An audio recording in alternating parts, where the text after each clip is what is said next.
I knew what I was going to get with Stanley, which was fantastic. No sane man would want the leprosy. The men who are dangerous are the ones who do want it.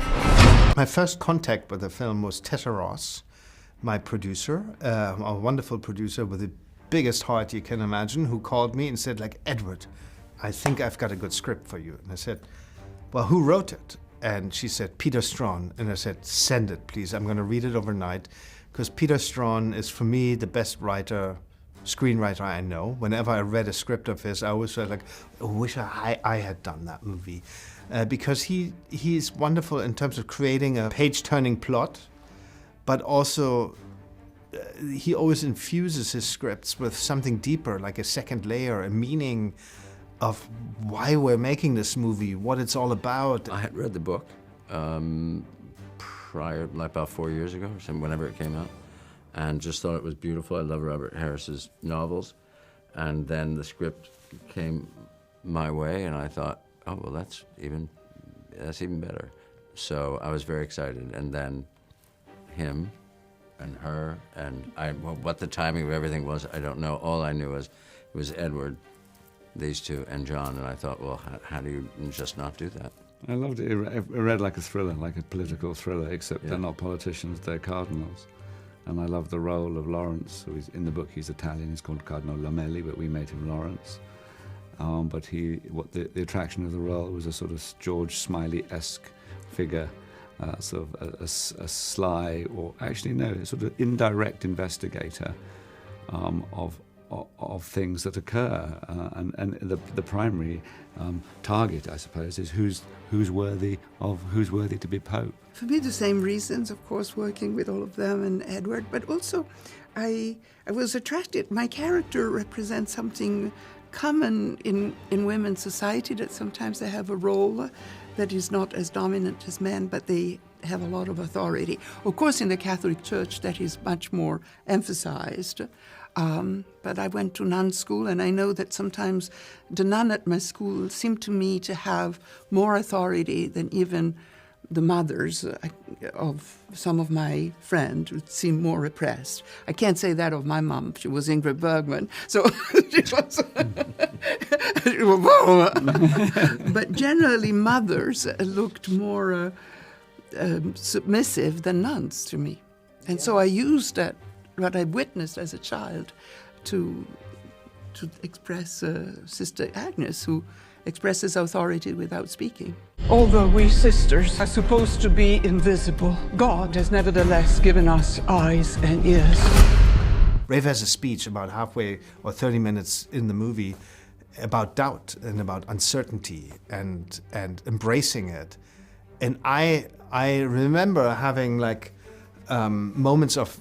moments of doubt directing things, and now I always thought, like, as a director, you have to be strong and you have to make decisions really quickly, and you sort of this leadership role and whatever that is supposed to mean, until I realized, doubt's a really good thing because it invites everyone in. You can discuss it, debate, and in the end you're going to make a decision. But I enjoy sort of embracing that feeling, and Rafe verbalizes that, and I identified with that. If there was only certainty and no doubt, there would be no mystery. We've worked together before. Yes, we had, yes. And we worked together before. I knew what I was going to get with Stanley, which was fantastic. But I'd never... It was very lovely to work with Isabella, who we share a mutual friend, and that was wonderful, these little scenes we had. But I can, if you ask me that, I think wonderful scenes we had, those standoff, and then around the scene around the photocopier, which is all sort of to do with looks. And then we had wonderful scenes, which I can remember when you get very assertive with me in the corridor. I think you fantastic. The vehemence that Stanley accesses in, that was wonderful to witness. Thank you. Other scenes we have when we have our rapprochement as I friends. love that. For me, it was scene, that scene. rapprochement scene is my favorite. Yeah, me too. Yeah, you're amazing. You have this beautiful thing that's presented to you. The fact that you're all have chosen to do this together and have been asked to do this together right away, you're bonded right away. And then, of course, there are some really good restaurants in Rome, so that you take it one step further. I was going to ask you, Stanley, how was the catering on set? Because obviously you were... Now, the catering on set is very different than... So I won't speak to that. This is a conclave, Aldo. It's not a war. It is a war, and you have to commit to a side. Obviously, we can't shoot in the Vatican. There's a big white line on St. Peter's Square, which means no commercial photography beyond this. There's no cooperation with movies. So we pieced the Vatican, what it looks like, together from many, many different locations. And 2 sets we built. One was the Sistine Chapel. Susie Davis, our wonderful production designer, built this in Cinecittà, in the great studio, where you feel movie history coming out of the walls, Fellini walking around the corner and all these things. And then right next to it, we had the Casa Santa Marta, which is where the cardinals sleep, where they're sequestered during the voting process. And just to see the wealth of, or the contrast between these locations, I said, like, okay, we have this ecclesiastical building with the Sistine Chapel. A lot of the votes are going to take place there.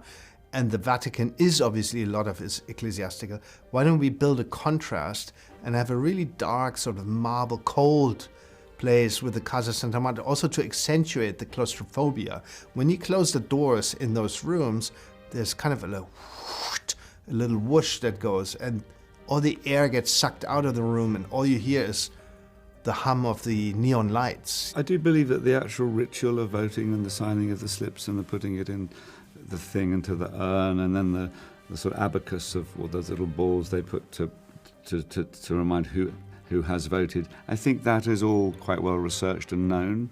I think what is less known is what is the dining room like of the Casa Santa Marta? What are the rooms like? There are images, I think, but no one precisely what that life is like. And there must be political discussions about who you're going to vote for. And then people want a result. So inevitably, we've got to come out of this with a result. So there are factions. How do they talk to each other? How do they engage? That's what we don't know. You know what I was really worried about, because we have 5 voting scenes, election scenes, and they're all silent. They're all silent. Maybe they have a few sort of procedural, about the process, about what they say in Latin when they put the ballot in the urn and so forth. But they're quite silent. They're all based on looks and breathing and silence and listening. And, I had like 5, 6, 7 cardinals to film in every scene. And I was worried about, because they're spread out throughout the movie, that they would be all alike and they would get boring.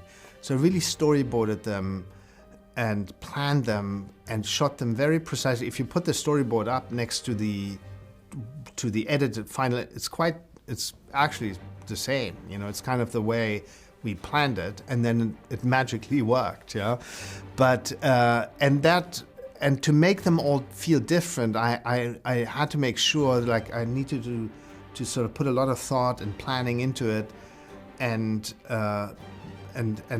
just film them differently. And there's one of them in the middle where Lucian Musumati basically has a landslide loss. He loses all the confidence of his supporters and ends up, from one of the front runners of the papal election to one of the biggest losers, within one election.